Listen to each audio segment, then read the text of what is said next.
strong government investment, especially in affordable housing.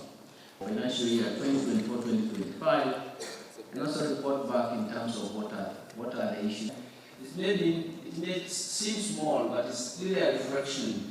And thank you very much for this economy.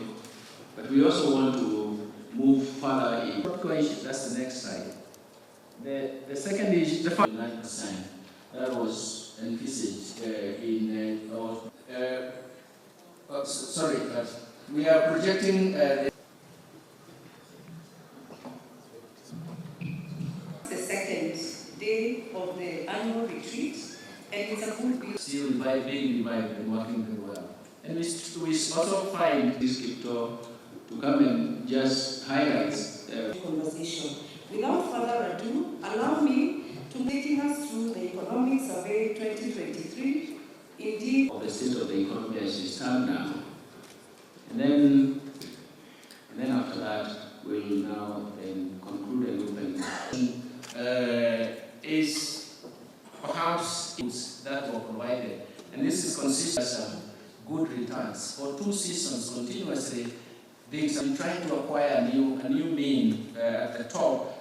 The reason why we asked the council to come and have a session with us as we have this National Government Executive Retreat is because I wanted ministers here and their principal secretaries to understand that the counties are our partners.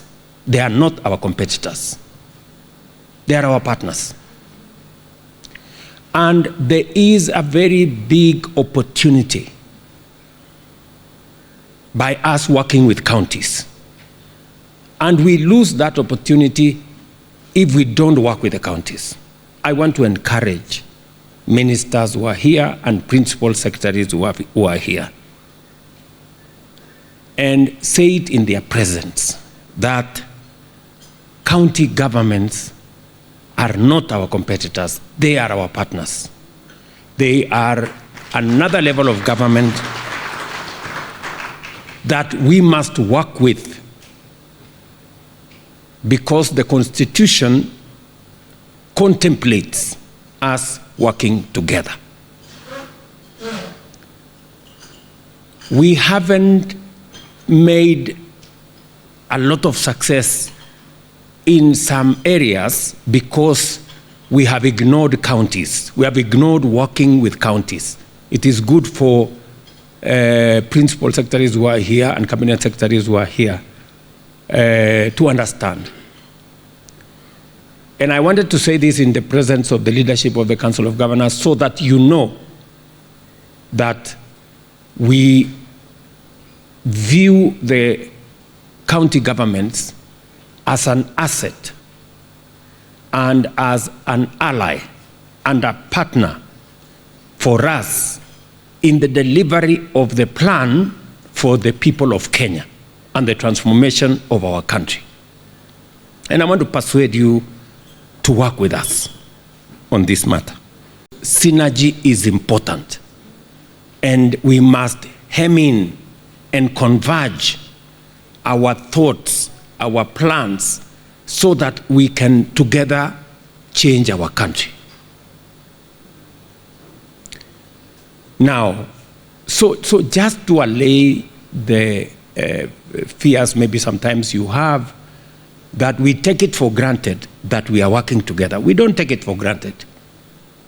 We don't take it for granted that there is a working relationship that is not toxic, that is not hostile between us. Because it gives us the opportunity to deliver on many things. Let me give you an example. When I went to Homa Bay on the housing thing, I mean, many people told me, how can you go to Homa Bay? Surely. You know, you go to the next place, people are complaining. Why? You know, these are people who are against housing. You know, but you see, beyond politics, we have a country. Kofi Annan one time when we were having this big story in 2008. He once told us, when you see somebody talking, don't assume he's talking to you. Maybe he's talking to some other people who are not even present there.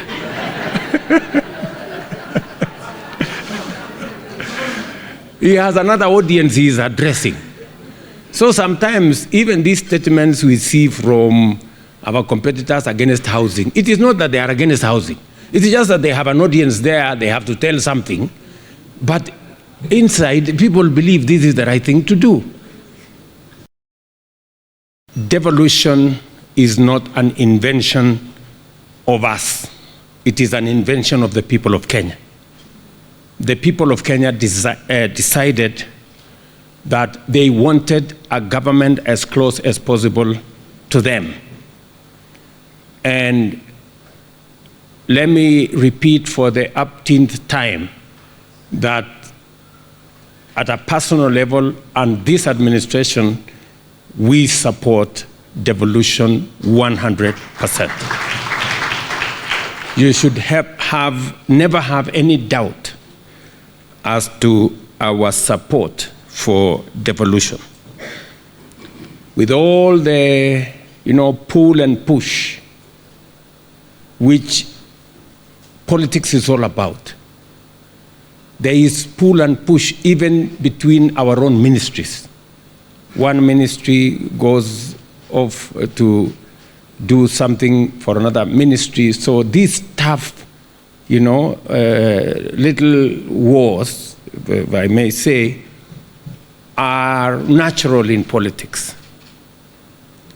You even have situations where I see the governor of Taita Taveta and the governor of Makueni. They are arguing about a shopping center. One says it is in my place, another one says it is in my place. So there is always this, these kind of things.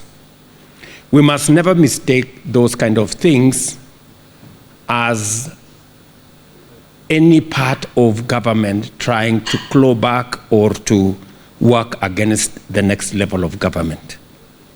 The reason we actually managed to pass a new constitution was because of devolution. People wanted services closer to the to themselves, and they wanted their leaders closer so that they can hold them accountable. So maybe I urge us and urge our colleagues, because we're on the same side. When you see devolution, do not see Governor Waiguru. Don't see Governor Ahmed or Governor Sang. We are just holding office temporarily.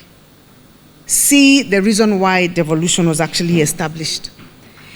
Other than the issue of even resources, think politics. This country had reached a place where it was almost breaking because of centralization of power. And if we claw back everything, it may not happen now. It may not happen in 5 years. It may not happen in 10 years, but there will be a revolt by the people because we will go back to the problems that we had before devolution. I want to urge us as members of the government of Kenya Kwanza. We are all on the same side. We all, for example, support His Excellency the President. I'm now speaking first as Kenya Kwanza. And so I know it can be extremely tempting by the CSs to expand your portfolio. Because if you're given a portfolio that you think, especially if you've come from politics, that you're not going to the ground, that maybe it is limiting you. Let me urge you, please resist that temptation. Resist the temptation to claw back. It can never augur positively on this government. Let it not be that this government is the one that clawed back. And we have worked very hard to restrain from having fights publicly. But if we are going to hire officers that can be done, to do work that is done by county officials, there will be a clash. If you're going to hire agricultural officers to supervise farmers, and we have extension officers supervising farmers, we will have a clash. Why can't we just synergize and work together?